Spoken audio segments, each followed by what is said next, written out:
276페이지 군집의 종류가 나와 있는데 산림은 숲이란 얘기고 초원은 풀로만 이루어졌다는 얘기고 사막은 뭔지 아니까 됐잖아. 그렇게만 알고 있으면 되는데 거기서 사막에서 툰드라라는 거, 툰드라라고 하는 건 하나의 어떤 지형이 아니라 어떤 생태계를 얘기하는 건데 근데 사막은 사막입니다. 추운 지역에 있는 사막을 툰드라로 한다는 거 그거 좀 알아두세요. 그냥 그 정도는 툰드라는 좀 많이 나오니까 나머지 이야기는 뭐 어차피 열대 지역에서 사막이 형성되면 열대 사막이라 부르는 것이고요. 그 다음에 중위도 지역에서 사막이 있는 곳은 온대 사막이라 하는데 사실은 이 세 개의 사막 종류 중에서는 온대 사막이 가장 많죠. 중위도 지역에서 사막이 많이 발생되니까 강수량과 증발량을 생각해 줬을 때 강수량을 따라가지 못하죠. 그렇죠. 아니죠. 반대로 증발량을 따라가지 못하죠. 강수량이. 그러니까 온대 지방에서 사막이 많이 생길 수 있고 중위도 지역이 그런 지역이니까 왜 지구과학 할 때 그런 거 배웠잖니. 위도 30도에서 상승 기류, 하강 기류 발생되는 거. 해델리수만. 그렇다. 그런 게 있었습니다. 고1 때 배웠었어요. 그다음에 산림의 침상 구조로 나와 있는 거는 이거는 다른 게 아니라 일단 산림이라는 것은 숲을 얘기하는 거잖니. 숲. 우리가 알고 있는 일반적인 숲. 그래서 숲을 위에서부터 아래까지 나눠 본 겁니다. 그랬을 때 가장 아래쪽부터 생각을 해보면 그러니까 생명체가 사는 곳을 얘기하는 거야. 당연히 이 아래쪽 당연히 생명체 살지. 여기에는 지렁이나 두더지 이런 애들 살고 그 다음에 뭐 매미 유충들도 당연히 살고 많은 생명체가 삽니다. 여기는. 그래서 이 부분은 우리가 지중충이라고 표현해요. 지중충. 말뜻만 알면 돼요. 지중충이 어떤 생명체가 사는지는 누구나 다 알 것이고 됐죠? 그 다음에 위로 올라오면은 여기 그러니까 지표 근처라고 보면 되겠지. 공기하고 바로 맞닿는 부분. 요 부분을 보면은 저번 시간에 우리 배웠던 거 지우류 배웠었잖아. 그치? 지우류. 그 다음에 이끼류 이런 애들도 산단 말이야. 이끼하고 지우류 요런 아이들이 많이 사는 요런 층을 우리가 선태층이라고 해요. 선태층. 이끼를 다른 말로 우리가 선태류라고 얘기하거든. 그렇기 때문에 선태층이라고 얘기하고요. 그리고 요 위에는 풀들이 자랍니다. 풀을 우리는 초본이라 그러잖아. 초원. 그런 것처럼 초본층이라고 얘기합니다.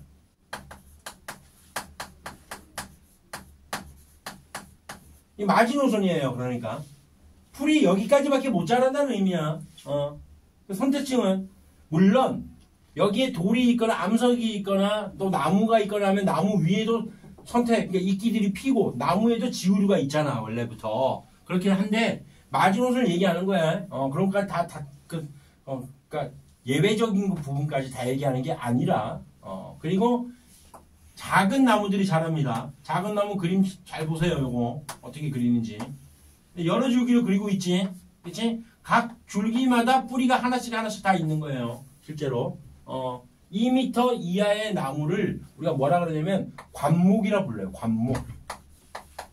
관목들이 있는 층을 관목층이라 한다는 거.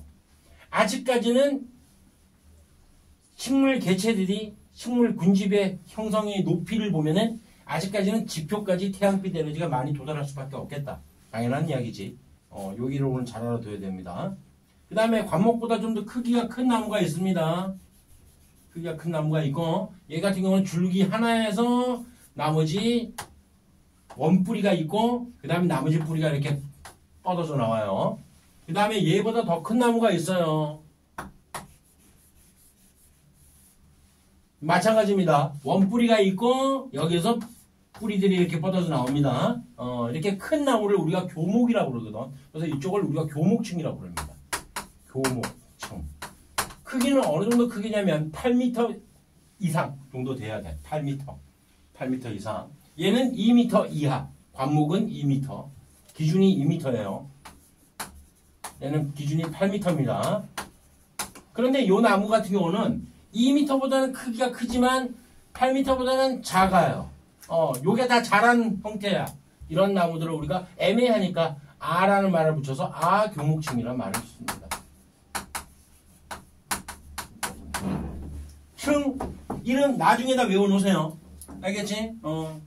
산림의 층상 구조라고요. 그런데 요거보다 더 중요한 건 뭐냐면 이런 교목층과 아교목층이 번성을 많이 하다 보면은 결과적으로는 태양빛 세기가 지표로 가면 갈수록 당연히 줄어든다는 얘기야. 그래서 빛의 세기가 높이에 따라서 본다면은 이 높이에 따라서는 위쪽은 당연히 이 교목층들이 거의 다 빛을 많이 받겠지. 그치? 빛의 세기가 많이 받을 수밖에 없어. 근데 아래로 내려갈수록 자꾸 가리니까 교목층이나 아교목층들 가리니까 지표로 내려가는 이런 빛의 세기가 당연히 줄어들 수밖에 없다. 그 얘기를 하고 있는 겁니다. 됐죠? 산림의 층상 구조에서 이렇게 이런 층들이 이런 교목층과 아교목층 이런 큰 나무들이 번성을 많이 함으로 인해 가지고 지표로 도달하는 빛의 세기는 작아진다라는 걸 알고 있으면 되는 거니까요. 안 어렵죠? 쉽죠? 그 다음에 군집에 어떤 생태 분포로가 나와 있는 게 있는데 군집은 당연히 여러 종들의 모임입니다. 근데 이 군집은 식물 군집에 초점을 많이 맞출 거야. 이제 식물 군집의 생태 분포 크게 두 가지로 구분합니다. 수평적인 부분하고 수직적인 부분을 먼저 볼 건데 이쪽에다가 수평 구조라고 그러고요. 수평적 분포하고 수직적 분포. 수직적인 분포가 쉬우니까 이거 좀 봅시다. 위로 올라가는 겁니다. 위로 올라간다는 얘기는 올라갈수록 어떻게 되느냐면 온도가 낮아져요. 당연한 이야기야. 그런데 위로 올라간다는 의미가 무슨 얘기냐면 유식한 표현으로 고도란 표현.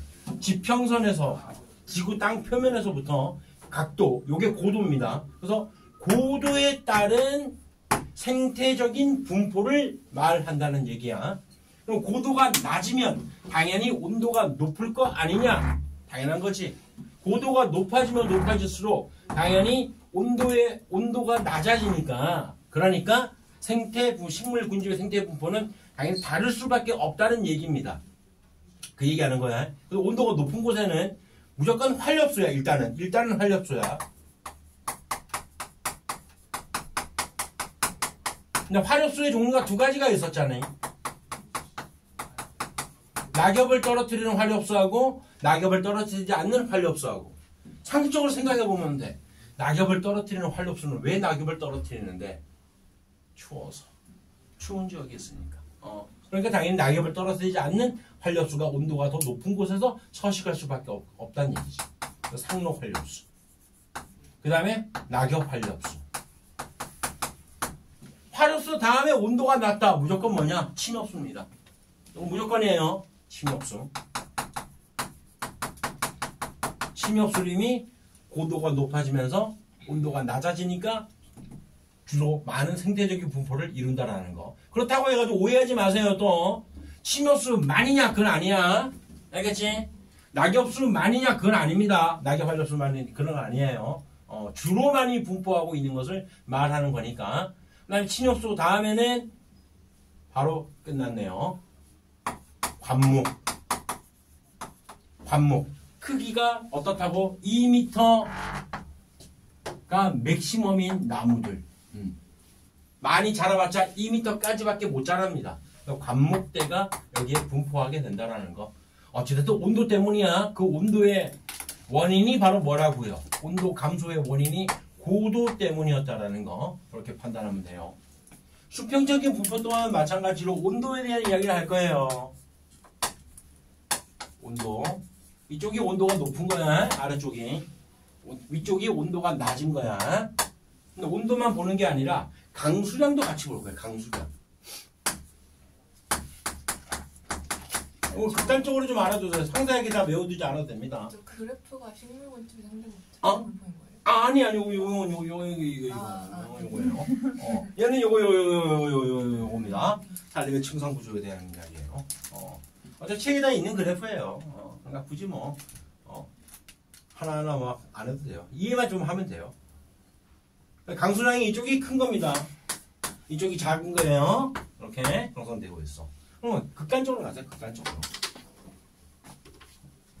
뭐부터 볼까? 강수량이 많으면서 온도도 높은 걸 볼까? 이거 뭘까?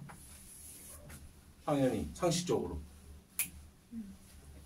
정글, 쉽게 말하면 열대우림, 그럴 수밖에 없지. 이해를 해야 돼요. 무조건 외운다고 되는 게 아니니까. 그 다음에 여기는 뭘까? 강수량이 적은데 온도가 높아. 끝났네? 뭐야? 사막. 그렇지? 그래, 사막. 그냥 사막이라고 알아두세요. 사막이라고. 물론 위쪽도 사막이긴 사막, 온대 사막, 여긴 열대 사막이고, 요 온대 사막이긴 한데, 그런까지 세부적으로 해서 아느냐, 모르느냐를 묻지는 않으니까요. 그 다음에, 온도가 낮으면서 강수량도 좀 적어. 뭘까? 아까 얘기했던 거. 온도가 낮은데 추운데 강수량이 적어요. 사막은 사막이야. 무슨 사막? 툰드라. 그래. 이렇게 형성된다라는 거. 쉬운 얘기죠. 안 어렵죠. 그 다음에 강수량이 충분한데 온도가 많이 높진 않아. 좀 애매모호해요. 그러면 어떤 형태의 식생들이 분포할 수밖에 없다라고 얘기했어. 여기 좀 전에 얘기했었잖아. 상록 활력수. 오케이? 활력수들이 많이 있는 그런 형태의 어떤 그 식생이 분포할 수밖에 없단 말이야. 그러니까 우리가 이걸 가지고 여기는 구체적으로 어떤 원래는 정확하게 말하면 낙엽 활력수가 많이 있단 말이에요. 그러나 이것이 낙엽 활력수냐 아니냐 막 이렇게 묻지는 않는다는 얘기야 내 말이. 그러니까 극단적으로 이렇게 판단을 해두고 나머지는 애매모호한 거야. 여기는 초원이거든. 초원. 그러면 당연히 올라가면 당연히 온대지방이니까 온대 초원이 될 것이고 이렇게 된다는 얘기예요. 이렇게 틀을 좀 알아두라는 얘기입니다. 이것은 어찌됐든 중요한 거는 뭐냐면 수평 분포는 강수량과 온도에 따라서 나눠놨다라는 이 온도의 영향은 당연히 위도값이 되겠지. 고도가 아니라. 여기는 고도지만 이거는 뭐냐면 어떤 한 특정 지역 그냥 이렇게 생각하면 돼. 한라산이라고 생각하세요. 그러면 됩니다. 한라산. 하지만 얘는 전 지구적으로 본 거예요. 전 지구적으로.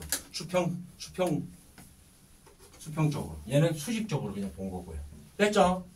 가장 중요한 건 이겁니다. 강수량과 온도에 따라서 영향을 끼쳤다는 거. 이 온도는 구체적으로 이제 위도에 대한 위도값에 따라 가지고 영향이 결정되는 것이고, 얘는 이제 고도에 따라서 영향이 된다는 거. 끝났어요. 이 정도만 알아두면 됩니다. 용어적인 부분 때문에 뭐 툰드라라는 용어를 모른다든가 낙엽수림이 뭔지 모른다든가 침엽수림이 뭔지 모른다든가 이럴까봐 이제 한번 찍어준 거예요. 자, 278페이지 얘기를 할 겁니다. 이제 싹 지울게요. 잠시만요. 너무 필기에 너무 목숨 안 걸어도 됩니다. 책에 다 있어요. 책에 다 있습니다. 책 보고 써도 됩니다. 지금 내가 설명하는 것은 이제 설명을 좀 듣고 그리세요. 그릴 시간 줄게요. 이거는 반드시 한 번은 그려봐야 돼. 너무나도 중요하기 때문에. 여기는 이 내용은 안 나온다 하더라도 이 부분이 시험 범위에 들어가면은 지금 설명하는 이 내용은 100% 나옵니다.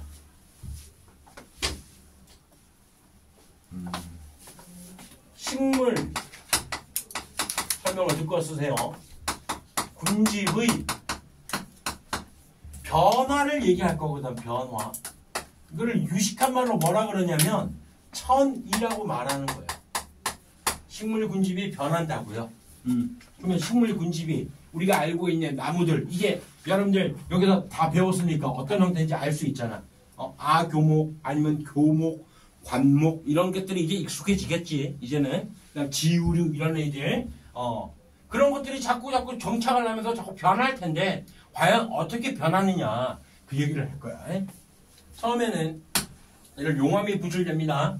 용암이 분출되게 되면은 당연히 평평하게 분출됐어요. 점성이 크고 유동성이 크고 점성이 작고 유동성이 크고 온도가 높은 현무암식 마그마가 치러서 굳었다. 공부하고 있냐? 아니요. 그러냐? 그래 잘했다. 그래요. 아무튼 그렇게 해서 용암대지가 만들어졌어. 요거를 우리가 쉽게 그냥 맨땅이라고 보면 되는 거야. 맨땅. 또는 책에 뭐 척박한 땅이라 나와 있잖아. 당연히 처음에 생명체가 아무것도 없는 형태. 그냥 돌덩어리니까 척박한 땅일 수밖에 없어. 그걸 맨땅이라고 보는 겁니다. 맨땅. 글씨가 마음에 안 드네요. 너무 중요하기 때문에. 또 다른 어려운 말로 뭐 나지라는 표현도 있어요. 아무튼 여기서부터 시작을 한다면은 그러면 과연 어떤 생명체가 먼저 처음부터 자리를 잡느냐 말이야. 상식적으로 맨 땅에 갑자기 누가 심어놓지도 않은 나무가 딱 하고 자리 잡을 수 있겠냐 말이야. 불가능하잖아. 나무 전에는 아무래도 뭘까?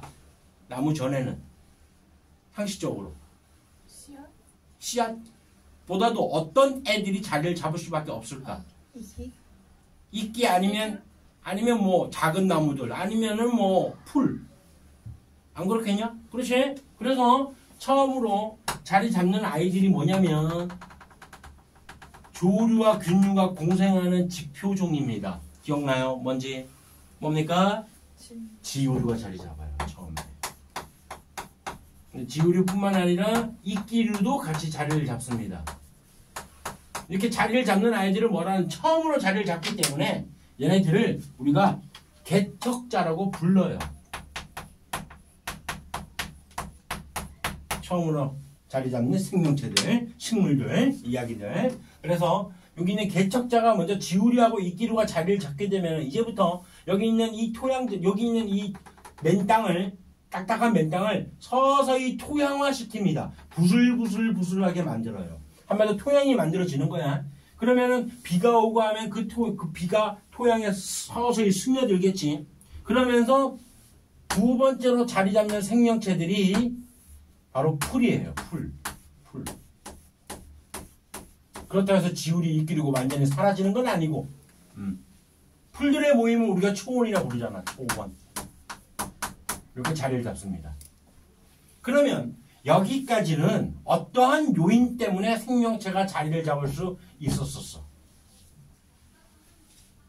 토양과 토양에 포함되어 있는 수분의 함량에 의해 가지고 자리를 잡게 되는 거야.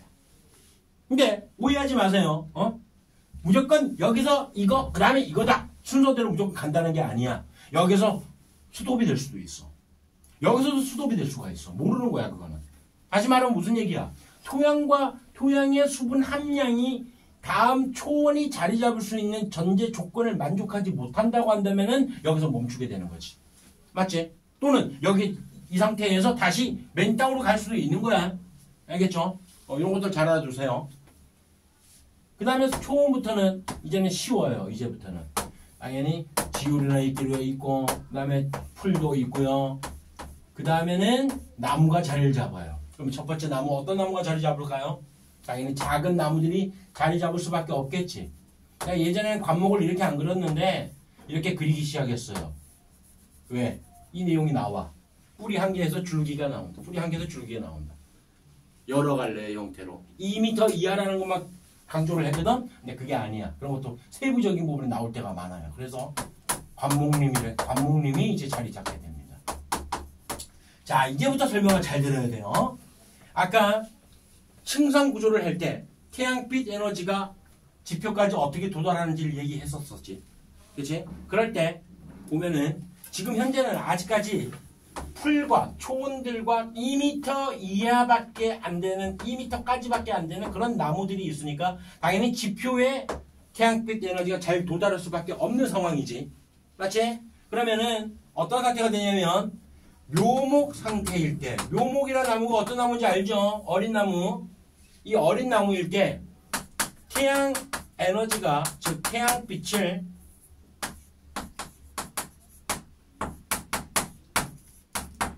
강하게 받을 수가 있어. 맞지? 어린 나무가 여기 씨앗이 정착을 한다면은, 그러면 태양빛을 강하게 받게 되면은 그때 잘 자라는 식물이 있어. 잠깐만요. 그러면 태양빛을 묘목 상태에서 약하게 받을 때 잘 자란다는 식물이 뭔가 있다는 얘기인가요? 그렇습니다. 있습니다. 무조건 태양빛을 강하게 받는다고 다 잘 자라는 게 아니에요. 알겠죠? 이러한 나무가 어떤 나무냐면 예를 들어가지고 익숙한 나무죠. 소나무가 대표적인 예시입니다.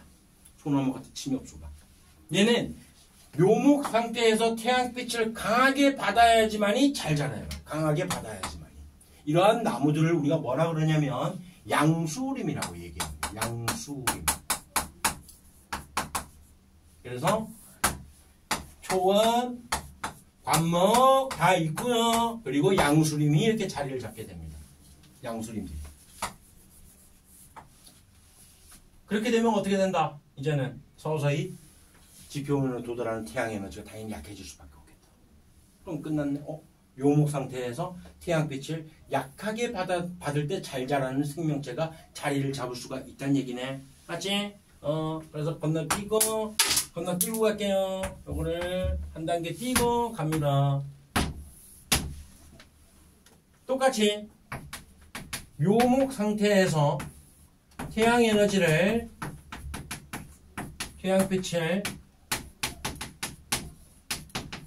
약하게 받을 때 잘 자라는 그런 생명체가 자리를 잡을 수밖에 없다는 얘기입니다. 그래서 그림을 그려보면 초원이 있고요. 다음 관목이 있고, 그리고 양수림이 있고, 그리고 묘목 상태에서 태양빛이 약해지는 상태니까 그때 잘 자리를 잡아가지고 자라는 생명체들, 자라는 생물들. 대표적인 예시가 도토리나무, 참나무 부르는 거. 참나무가 대표적인 예시야. 그럼 요 사이는 어떤 상태가 될까? 이 참나무 같은 애들을 우리가 음수림이라고 얘기하거든. 음수림. 그럼 요 사이에는 음수림이 처음에 어느 정도 자리를 잡겠지. 맞지? 그 상태를 그리는 거예요. 그럼 봐봐. 초원, 관목, 양수, 그 다음에 이제 참나무가 서서히 묘목 상태에서 태양빛 에너지가 약한 상태에서 잘 자라니까 요때 자리를 잡게 되는 상황이 되겠지. 그러면 양수림과 음수림이 즉 소나무와 참나무가 같이 함께 공존한 상태가 됐지만 참나무가 아직까지 제대로 많이 다 자란 형태가 아닌 거야. 참나무는 묘목 상태야. 맞지? 그래서 양수림과 음수림이 같이 함께 혼재되어 있다해서 혼합림이라고 얘기하는 거야. 혼합. 선생님이 어렸을 때 할머니 집 가려면은 산 하나를 넘어야 됐어. 그래서 너무 힘드니까 아빠가 선생님을 안아 이렇게 업어줬단 말이야. 업고 올라가셨어. 그러면서 저 오른쪽 봐봐 이러는 거야. 봤어. 그랬더니까 갑자기 소나무를 가리키면서 저거 예전에 아빠가 학교 다닐 때 심어놓은 거다 말씀하시더라고요. 아름들이 큰 소나무들이. 그냥 그렇구나 하고 말았어. 그냥. 그런데 나중에 시간이 지나가지고 아버지 돌아가시고 나서 그 근처에 이제 묘에다가 이제 아버지를 이제 묻었단 말이야. 그때 상태가 혼합림 상태였어. 딱. 그런데 여기서 이제 시간이 지나면서 나는 그런 생각을 했었지. 혼합림이니까 이제 음수림으로 갈 것이다 라고 생각했는데 웬걸 다시 이쪽으로 갑니다. 그 말은 뭔 말일까? 태양빛 에너지가 뭔가 제대로 만족을 못 시켜줬다는 얘기지. 묘목 상태에서 이 음수림이나 참나무, 도토리나무 같은 것들은 잘 자랄, 빛의 세기에 약할 때 잘 자랄 수 있는데 빛의 세기가 약하지 않았었다는 얘기니까 다시 양수림으로 혼합림에서 이게 될 줄 알았어요. 근데 이렇게 된다는 얘기는 이제 음수림부터는 더 이상 숲이 발전을 못합니다. 즉 천이 과정이 안 일어나요. 변화가 안 일어나요. 그렇기 때문에 이 음수림을 우리는 뭐라 하냐면 극상에 도달했다라는 표현을 씁니다. 극상에 도달했다. 뭔 얘기인지 알겠죠? 처음에 맨 땅부터 다시 생각해보면 맨 땅에서 완전 생명체가 없는 그런 상태에서 지우류와 이끼류와 처음에 개척자 역할로 처음에 정착을 하게 돼요. 그럼 초원을 형성하는 여기까지 과정은 어떤 상태라고요? 토양의 어떤 생성. 그 다음에 토양의 어떤 수분 함량. 이거 조건을 만족해야지만 이게 처리가 된다고요. 근데 요 이상부터는 이제 빛의 세기에 따라 가지고 결정이 되는 천이가 결정이 된다고요. 됐죠? 얘는 이제 맨 땅에서 시작했죠, 내가 지금. 그렇지? 맨 땅에서 시작하는 이런 천이를 우리는 건성천이라고 말을 합니다. 건성천이. 맨 땅이 아닌 형태도 있다는 얘기네. 호수에서 시작, 호수. 이 호수는 어떤 호수냐면 아직까지 영양염류가 많이 없는 호수입니다. 영양염류가 뭐였었죠? 생명체가 죽었을 때 부패가 된 남은 물질들, 뭐 질산염하고 인산염 이런 물질들이 영양염류였어요. 그런 영양염류가 많이 없는 일반적인 호수. 그래서 이걸 우리가 빈영양호라고 표현을 해요. 빈영양호. 이 이후에 영양염류가 이제 많이 포함이 되어 있는 호수가 될 수가 있단 말이야. 그걸 우리가 부영양호라고 얘기합니다. 이 부영양호에서 영양물질 더 많아지고 그 다음에 뭐 어떤 수분의 증발이 좀 많이 이루어지거나 했을 때 이렇게 되면은 어떻게 되냐면 이제 습지라고 그래요. 습지. 그걸 습원이라고 표현하는 거야. 습지. 요 다음에 초원으로 갑니다. 똑같아요. 물론 이거는 토양의 생성과 수분 함량의 정도랑 관련이 없지. 그렇지? 이렇게 처음에 메마른 형태에서 출발했지만 이거는 충분히 수분 함량이 있는 상태에서 출발하기 때문에 이러한 천이 과정을 습성천이라고 얘기해요. 습성천. 요 다음부터는 똑같고요. 원리가. 어떤 상황인지 알겠죠? 그럴 때 이러한 건성천이와 습성천이를 다 합쳐가지고 이걸 두 개를 합쳐가지고 1차 천이라고 말합니다. 1차 천이. 그러면 2차 천이도 있다는 얘기네? 쉬워요. 겁나 쉬워요. 2차 천이는. 다른 게 아니에요. 빨간색으로 할까 해도.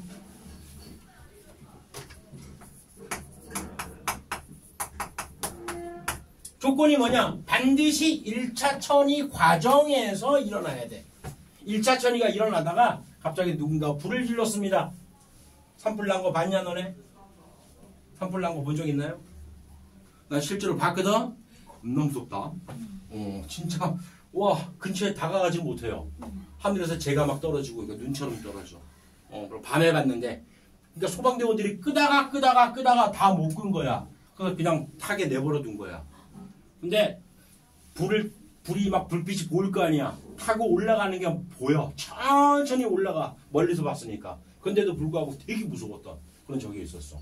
그때 이 나무를 전부 다 태우고 지나가는 게 사실은 아니야.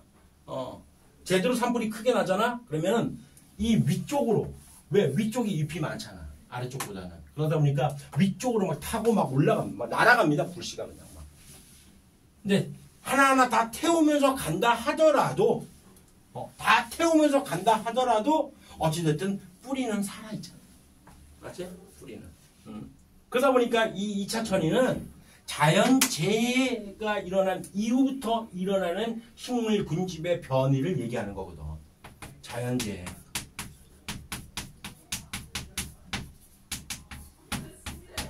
이후의 천이 과정을 얘기한다. 이 자연재해는 산불뿐만 아니라 뭐 산사태, 홍수 여러 가지가 될 수 있겠죠. 그렇죠? 그러면 상식적으로 생각해 봐봐. 1차 천이 과정이 빠를까? 2차 천이 과정이 빠를까? 2차 천이가 더 빠를 수밖에 없겠지. 1차 천이는 야 이거 물 다 말라야 돼. 2차 천, 건성천이 이거는 맨 땅에서 헤딩을 해야 되는 상황이야. 여기까지만 간다면 이거 내가 그랬잖아. 어릴 때 이 상태였는데 선생님이 그리고 나서 한참 지나고 나서 선생님 성인이 된 이후에 이런 상태가 됐었는데 다시 되돌아가기도 한다고 그런 얘기 했었잖아. 그렇지? 그러니까 굉장히 오래 걸립니다. 하지만 이 2차 천이는 자연재해 이후의 천이니까 뿌리라든가 그 외에 어떤 식물들 같은 어떤 종자들 같은 경우에는 씨앗들이 산불이 나야지만이 발화를 할 수 있는 그런 형태의 씨앗도 실제 있어요. 그러니까 2차 천이가 더 1차 천이보다 더 빠를 수밖에 없다라는 겁니다. 이걸 다 적으세요. 실판에 적습니다. 다 적고 적으라는 얘기는 단순하게 적으라는 게 아니라 머릿속에 집어넣으면서 적으라는 뜻이에요. 한번 끊고